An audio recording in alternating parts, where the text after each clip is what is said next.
ലക്ഷാധിപതികളായ നികുതിദായകർ ഏറ്റവും കൂടുതലുള്ള സംസ്ഥാനമായിട്ട് കർണാടക. ലോക്സഭയിൽ ധനമന്ത്രാലയം പുറത്തുവിട്ട കണക്കുകളിലാണ് ഇന്ത്യയിലെ സംസ്ഥാനങ്ങളിൽ ഏറ്റവും കൂടുതൽ നികുതി അടക്കുന്ന ആളുകളുടെ കണക്കുള്ളത്.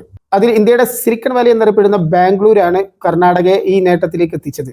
ഒരുപാട് സ്റ്റാർട്ടപ്പുകളും IT കമ്പനികളും സർവീസ് ഫിനാൻഷ്യൽ മേഖലയിൽ വർക്ക് ചെയ്യുന്നവർക്കുള്ള കർണാടകയിലെ വിശിഷ്യ ബാംഗ്ലൂരിൽ തീർച്ചയായിട്ടും ആളുകളുടെ വരുമാനവും മാസത്തിൽ 1 ലക്ഷത്തിന് മുകളിലാണ്. 12 ലക്ഷം മുതൽ 50 ലക്ഷം വരെ സമ്പാദിക്കുന്ന ആളുകളുടെ എണ്ണത്തിൻ്റെ അടിസ്ഥാനത്തിലാണ് ഈ കണക്ക് വ്യക്തമാക്കുന്നത്. ഇതിൽ 2ാം സ്ഥാനത്തുള്ളത് തെലങ്കാനയാണ്, 3ാം സ്ഥാനത്ത് ജാർഖണ്ഡ്, 4ാം സ്ഥാനത്ത് തമിഴ്നാടു, 5ാം സ്ഥാനത്ത് ഡൽഹി.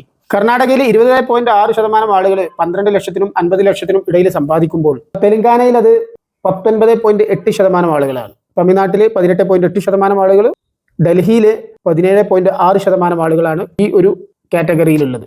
അതേപോലെ തന്നെ മറ്റൊരു കണക്ക് പറയുന്നത് 25 ലക്ഷത്തിനും 50 ലക്ഷത്തിനും ഇടയിൽ സമ്പാദിക്കുന്ന വാർഷിക വരുമാനമുള്ള ആളുകളുടെ എണ്ണത്തിന്റെ അടിസ്ഥാനത്തിൽ 1ാം സ്ഥാനത്തുള്ളത് മഹാരാഷ്ട്രയാണ്, 2ാം സ്ഥാനത്ത് വീണ്ടും കർണാടക തന്നെയാണ്, 3ാം സ്ഥാനത്തുള്ളത് തമിഴ്നാടു.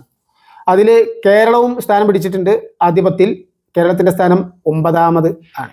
ഏതായാലും രാജ്യത്തെ യുവജനങ്ങൾക്ക് നല്ല ജോലിയും നല്ല വരുമാനവും ലഭിക്കുന്നത് നമ്മളുടെ എക്സ്ചക്കറിലേക്കും ഒരു മുതൽക്കൂട്ടാകും.